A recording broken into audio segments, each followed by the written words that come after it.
قال لما يريد والصلاة والسلام على حبيبنا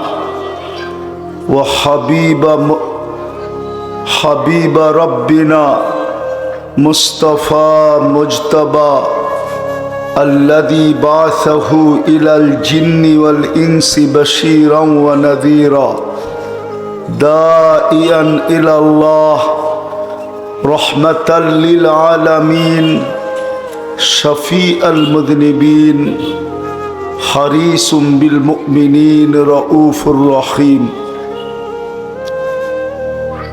أما بعد فأعوذ بالله من الشيطان الرجيم بسم الله الرحمن الرحيم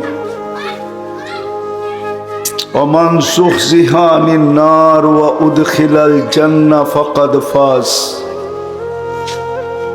وقال رسول الله صلى الله عليه وسلم ألا إن سلعة الله الغالية ألا إن سلعة الله الجنة أو كما قال عليه الصلاة والسلام মারকাজুল ইলম আল ইসলামিয়া মাদ্রাসা কর্তৃক আয়োজিত উক্ত মাহফিলের সম্মানিত সভাপতি, উপস্থিত উলামায়ে কেরাম, এলাকার বিভিন্ন জায়গা থেকে আগত মুসলমান ভাইয়েরা, যেই পর্যন্ত লাউড স্পিকারের আওয়াজ পৌঁছতেছে, পর্দার অন্তরালে মা ও বোনেরা, কোরআন হাদিস থেকে যতটুকুই তেলাওয়াত করলাম, আশা রাখি একই সামনে রেখে অল্প সময় কিছু কথা রাখব। সাথে সাথে সকলের কাছে অনুরোধ, যতটুক শুনবো, যতক্ষণ শুনবো বা কথা যতক্ষণ চলবে, পরিপূর্ণ মনোযোগ দিয়ে শুনবো। সাথে সাথে পরিবেশটাকে বিলকুল আওয়াজহীন, নীরব, নির্জুম রাখবো। যে নিজেকে মুসলমান ভাবে বা স্বীকার উক্তি দেয় যে আমি মুসলমান, ভালো মতে, কিন্তু দ্বিতীয় আরেকটা স্বীকার উক্তি দেয় যে আমি উম্মতে মুহাম্মদ সাল্লাল্লাহু আলাইহি ওয়াসাল্লাম, তার কিন্তু ভালো মতে মনে রাখা উচিত যে আমার গন্তব্য কিন্তু জান্নাত। কি যাইতে চান? হ্যাঁ, কে কে চান? পাক্কা? কিন্তু পরেরটা বললেই আবার রাগ হয়ে যান কিনা। জান্নাত তো চাই, কিন্তু প্রস্তুতি কতটুকু? জান্নাতের জন্য প্রস্তুতি কতটুকু? কিন্তু যুবকরা বলবে আমরা তো জান্নাত চিনি না, প্রস্তুতি নিব কি করে? ঠিক না? ওরা তো চিনে গুগল, ওরা চিনে ইন্টারনেট, ওরা চিনে ভাইবার, ফেসবুক, হোয়াটসঅ্যাপ, ইমো, বাকিগুলো বললাম না আর কি। 14 তারিখ জান্নাত তো চিনে না। না চিনার কারণেই তো আজকে আমরা মাটি নিয়েই বড় খুশি। নাহলে দুনিয়া তো মাটির তৈরি। আর দুনিয়া সুনিয়া মিনাত তোরাব, দুনিয়াটা মাটির তৈরি। ওমা ফিহা মিনাত তোরাব, যা দেখতেছি সব মাটির। আরেকটা শব্দ আছে সায়াকুনু তোরাব, একদিন আসবে সব মাটি হয়ে যাবে। জান্নাত চিনি না দেখি তো আজকে মাটি নিয়ে খুশি। প্রত্যেক ব্যক্তি তার অবস্থান নিয়ে খুশি। যদি জান্নাত চিনতো তাহলে কসম খোদার মাটি নিয়ে কেউ সুখী হইতো না, খুশি হইতো না। হাদিসের কথাই সত্য হতো, লা ইয়ানামু তালিবুহা, জান্নাতের চিন্তায় কারো ঘুম আসতো না। যে এটা যেন হাতছাড়া না হয়ে যায়। আল্লাহর রসুল এটাই বলছিল, উতলুবিল জান্নাতা জাহাদাকুম। উম্মত, আমি চোখে দেখা ঈসা বলতেছি, মেরাজের রাত্রে চোখে দেখা আসছে তো আরেকটা প্রমাণ বহন করে। জান্নাত মনে হয় আমাদের জন্যই, আর কারো জন্য না। কেননা আমরা দুনিয়াতে দেখি কোনো কন্ট্রাক্টরকে যদি কেউ কোনো সুন্দর বাড়ি বানাইতে দেয়, তো বাড়িটা যখন তৈরি হয়ে যায়, তো কন্ট্রাক্টরের প্রথম কাজটা থাকে মালিকের কাছে বাড়িটা বুঝাইয়া দেওয়া, ঠিক না? বুঝাইয়া দেওয়ার জন্য সে মালিককে ডাকে, বলে দেখা নেন আপনার নকশার সাথে মিল আছে কিনা, ডিজাইনের সাথে মিল আছে কিনা। চাবি আমার হাতের থেকে নিয়ে নেওয়ার পরে কোনো কেলেম সেলেম চলবে না, কোনো চেঞ্জ হবে না। যতক্ষণ পর্যন্ত চাবি বুঝা না নিবেন ততক্ষণ পর্যন্ত দায় দায়িত্ব আমার কাছে।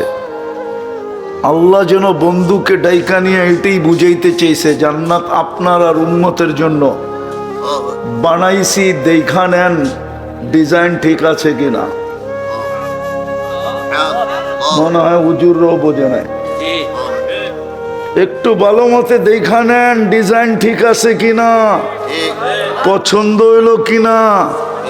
উম্মত উঠা গেলে কিন্তু আর কেলেম দেওয়া যাবে না। তো জান্নাত আমাদের জন্যই ছিল, কিন্তু আফসোস জান্নাত চিনি না দেখি তো মাটি নিয়ে খুশি। কসম খোদার, জান্নাত যদি চিনতো না তাহলে আমার সমাজে দুটা জিনিস থাকতো না। একটা হইলো চাহিদার ভারে পুরুষ অতি তাড়াতাড়ি বুড়া হতো না।